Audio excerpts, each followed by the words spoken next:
Hi. Hi, good morning, everybody. Sorry for the technical problem earlier. Well, you might have noticed that we're not exactly in a coffee business, but it turns out that coffee can give you a couple of new perspectives about social innovation goods. What you're looking at is one of the best solar lamps in its class that NDI has introduced to rural markets in Indonesia. It costs $10 US. Now, just as a comparison, a cup of Starbucks coffee costs you about $5 US. So technically, the worth of a lamp is equivalent to 2 cups of Starbucks coffee. But of course, when we talk about value, the lamp wins hands down. It lasts you for 3 years. Once you start using it, you'll stop using kerosene. Your health improves gradually over time, and you'll even be able to start having some economic saving from the money that you save from no longer having to buy oil. We can also extend this coffee metric to other social living goods. For example, a malaria net costs you 1/3 of a cuppa. A water filter costs you 1/4. And guess how much 6 cups or a week's worth of Starbucks coffee is going to get you? You can get an Akash tablet for that.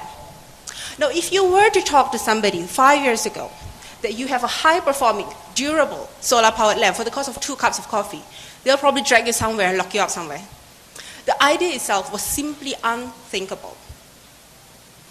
But the times have been changing. We are now at the high point of our human capacity to create and innovate life-saving products, society-changing goods, that in a speed that is never seen before in history. We are able to identify specific solutions for problems at the bottom of the pyramid. But all is not well.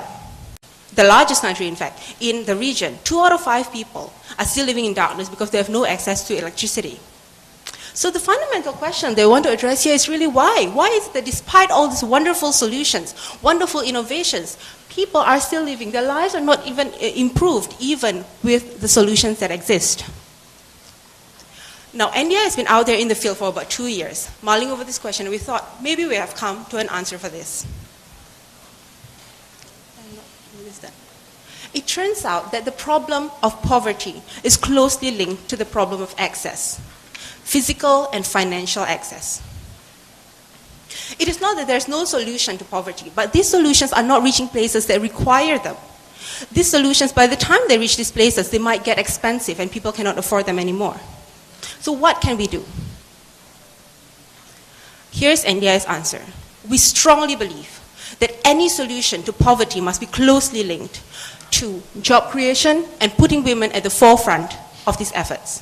Now, why women? Because empowering women creates a multiplier effect in society. For every $1 that a woman earns, 90 cents goes back to the family, as compared to 40 cents of men. So, of course, we have our shares of skeptics, right? People come and ask us, why do you bother talking about, why do you do something about women? Women empowerment, people have done that before, it's not something new. But let me present to you, ladies and gentlemen, 3 aspects of our solutions that we believe represent an improvement to the current system. The first one is a hub and spoke model. The hub model allows us to simplify rural supply chain. Products and new supplies of goods no longer need to come to every single village of end beneficiaries, but they can only come to villages where the selected hub villages, whereby our women entrepreneurs can then slowly diffuse this to surrounding villages. It also allows us to minimize overhead costs because NDI does not need to have a physical warehouse or storeroom. The second aspect of our solution is to progressively increase the basket of goods. Now, currently our women only sells 1 item, which is a solar lamp.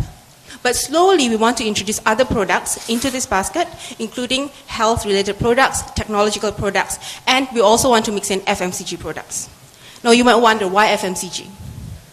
Because FMCG product, by nature, involves frequent purchases. So this will encourage our women and motivate them to go out more frequently and do sales.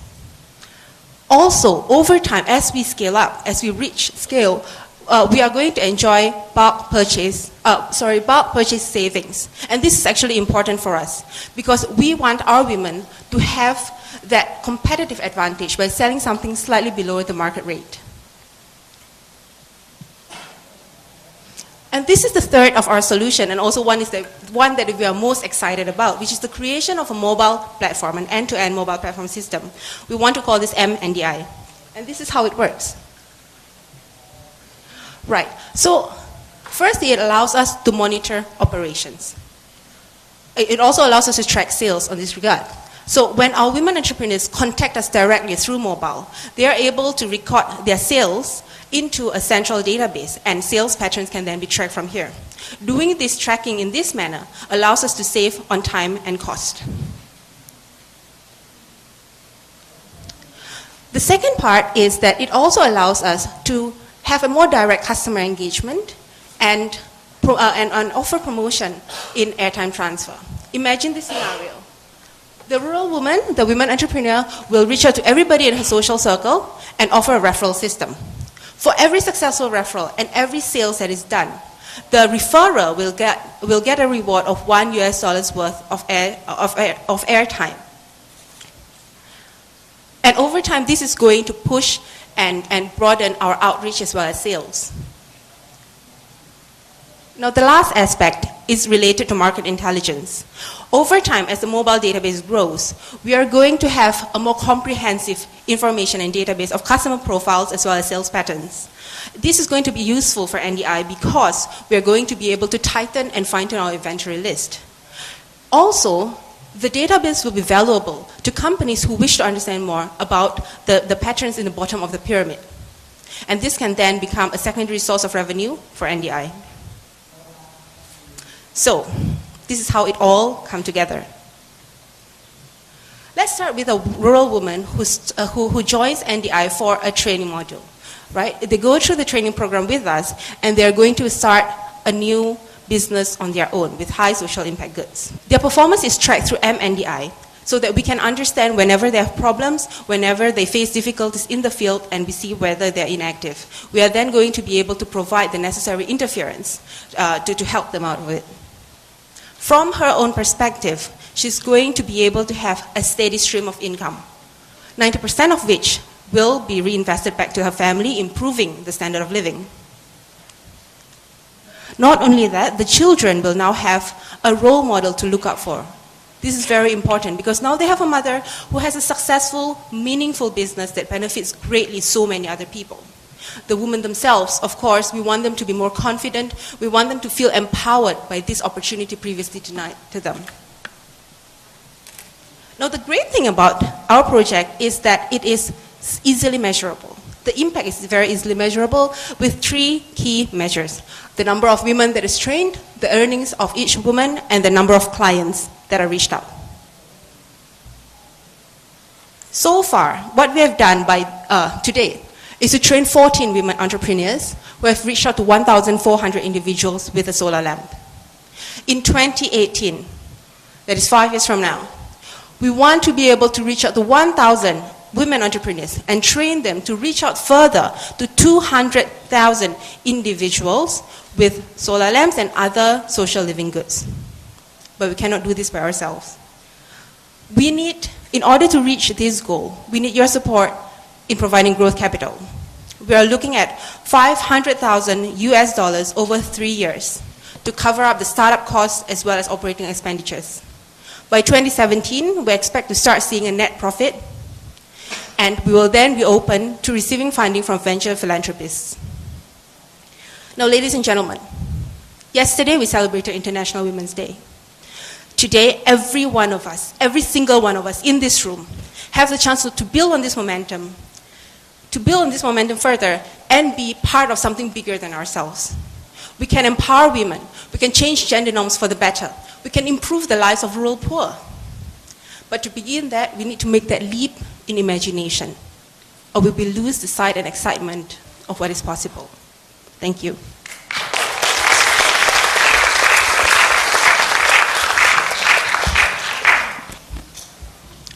Thank you for that presentation, for that good presentation and enlightening us in Starbucks. I'm sure Sam is very happy with the product you chose. Just a couple of questions. I was just looking at your numbers. I didn't see cost of logistics as you scale, because it was basically I don't know what you're planning to do when you go from 14 to 1400. I didn't see a cost of distribution or logistics. And the second is the mixture of products, because you said that you're going to carry a wide range. Have you crunched the numbers on the margin mix? Because it seems like the margins on the solar lamps are almost the same as the others, which is around 18-20%. So have you done the pencil pushing on those? I'll answer the second question first, which is the margin mix. Currently, we aim to expand the basket of goods to have products, around 15 to 16 products that have the same margin as Delight, meaning we are earning currently $3 Singapore dollar to NDI. As we expand 15 and 16, we'll be diligently looking for this type of items, looking what are needed on the ground. On top of this 15 and 16, meaning like the FMCG, then it'll be an extra revenue for us, which is not reflected on the financial projection. And for the second one, which is like the cost of logistics, what we are going to do is to adopt a train-the-trainer model. So we will train a full-time staff. They will go around to train entrepreneurs in Indonesia. Currently, we are dependent on volunteers, but as we scale up, we don't feel that this is a sustainable way of doing that. So what we are going to do is to train the trainer with a KPI of 25 women per year. So only when they train the woman, then we need to hire these people. And we have a branch manager where this branch will actually manage 50 women in that area.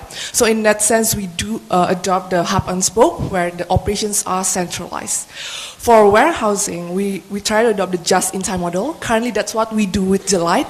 So we have a very good relationship with our partners in Indonesia for Delight, and they deliver direct to the hub village, and we just pay as we pay on cash, basically.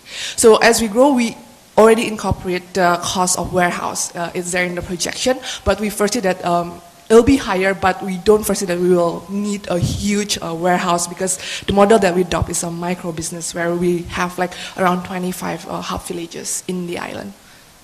Thank you so much for your presentation. Question for you on the mobile platform. I'm curious if you can share with us a bit more about what information you're currently capturing about your clients and also the women who are selling the goods. And then kind of thinking more in a long-term strategy, how do you see the sale or sharing of that information as contributing to your revenue streams over time?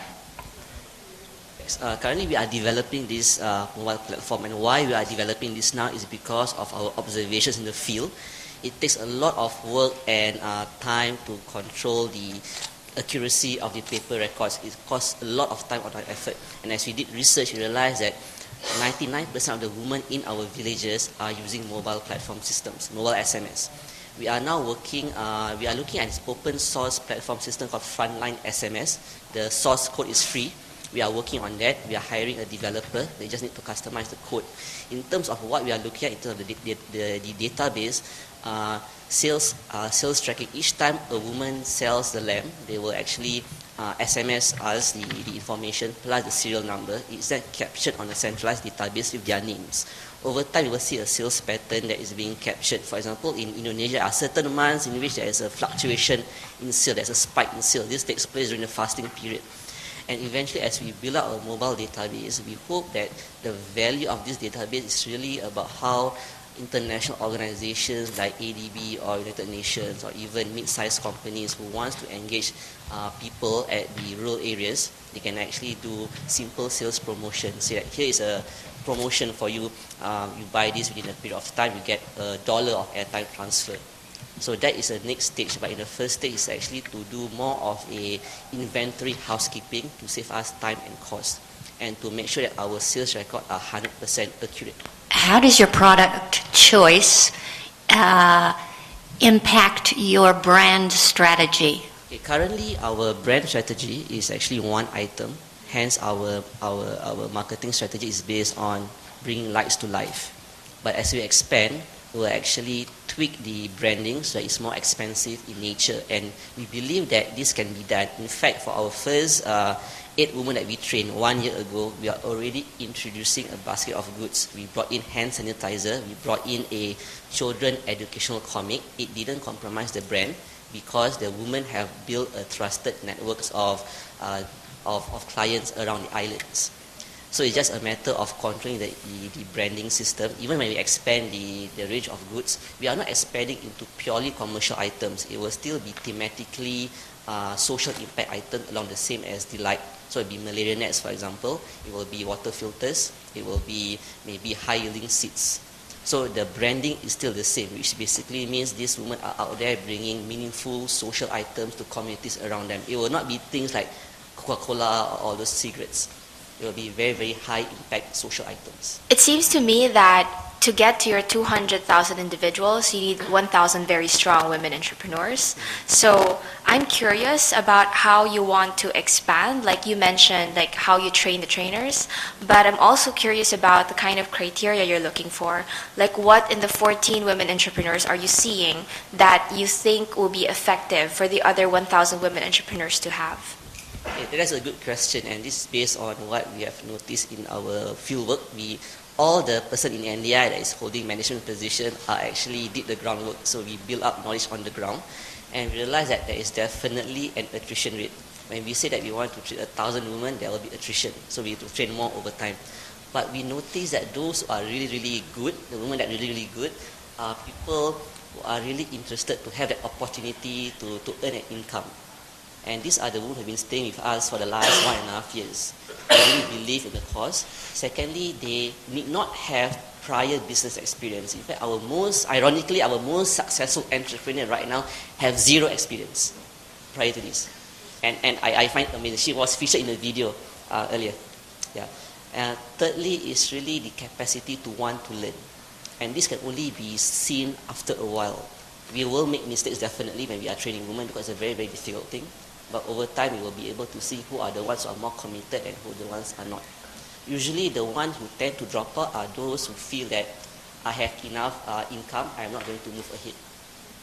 Yeah, so these are the things that we saw in the field. Yeah, a couple operational questions. How many supervisors or coordinators do you need, or I should say, how many of the women entrepreneurs can a single coordinator manage, 200, 500? And then the other question is, do you have, how do you manage the cash from the purchases and keep controls all the way through the system? For the trainer, we expect one trainer to train 25 women.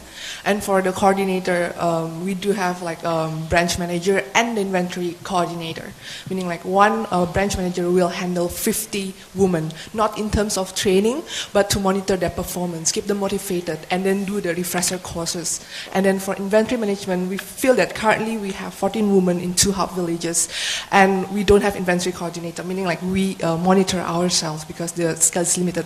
As we scale, we foresee that 200 women will be managed by one inventory manager because we don't have a physical warehouse like a huge one, but we try to adopt just-in-time model as much as possible. Like Delight offering currently is the perfect model, but we do have a buffer to perhaps rent, for example, a small warehouse where near the center of our operations.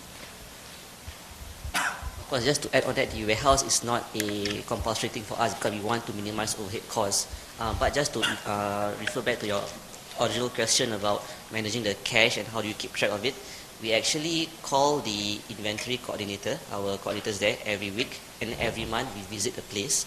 Now, as we scale up, this will not be possible. There's too many visits. We are going to do the mobile tracking system, and then we are going to do regular audits. So does the client actually go and pay at the inventory spot, or do they pay the women entrepreneurs? So the client pays the woman. The client pays the woman, and then the woman pays us an agreed sum. Okay, Yeah. thank you. So you are planning on expanding by about 200 distributors per year. Have you thought of how, I mean, that's arithmetic growth, but it's actually not exponential growth. Have you thought how you could actually make this really scale and reach a much wider population? Yeah, the reason why we put it as more of an arithmetic and not exponential is because we want to keep a conservative buffer. Thank you very much.